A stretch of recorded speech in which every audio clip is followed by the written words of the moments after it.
Баршаңызға қайырлы күн достар. Бүгін сіздердің назарларыңызға 15 минутта көтерілетін нан ашыту әдісін ұсынамын.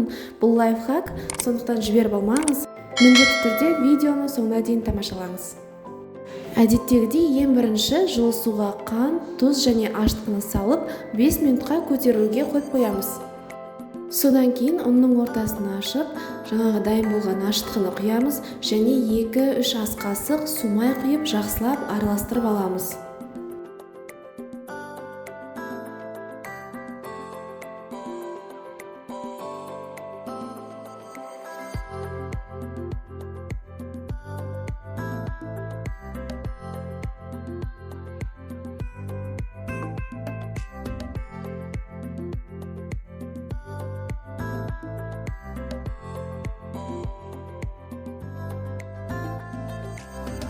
Ең соңғы кезекте қатты қайнап тұрған ыстық суды құйып, тез-тез қасықпен араластырамыз. Қамырымыз сәл суығаннан кейін қолмен жақсылап қамыр илейтін боламыз.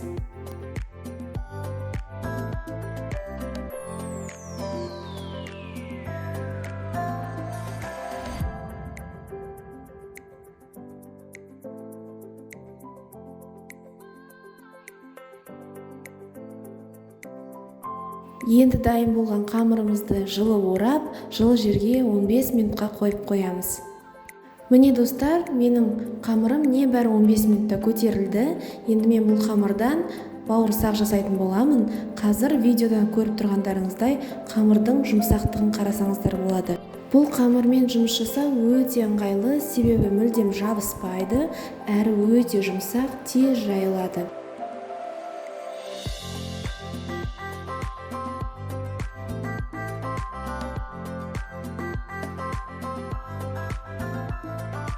Мен қамырды өте жұқа жаямын, себебі бауырсақтың ортасында наны қалың болып тұрғанын ұнатпаймын. Сіз өзіңізге қалай ыңғайлы, солай жасасаңыз болады.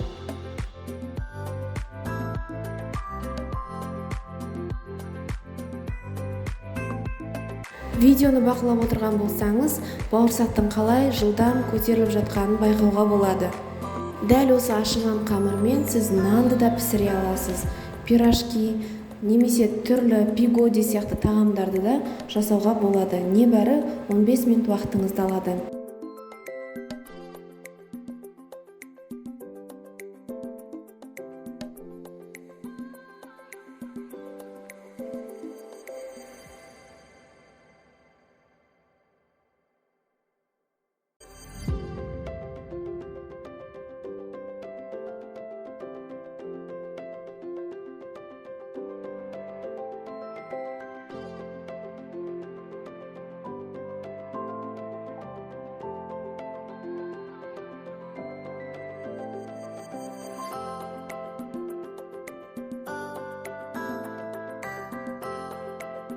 Достар, менің бауырсақтарым шынымен де өте жұмсақ болып шықты. Міндетті түрде дайындап көріңіздер. Әрі бұл бауырсақтар әлі де 2 күн осы жұмсақтығын жоғалтпайды. Сіздерге кеңес беремін. Міндетті түрде осы рецепті пайдаланыңыздар.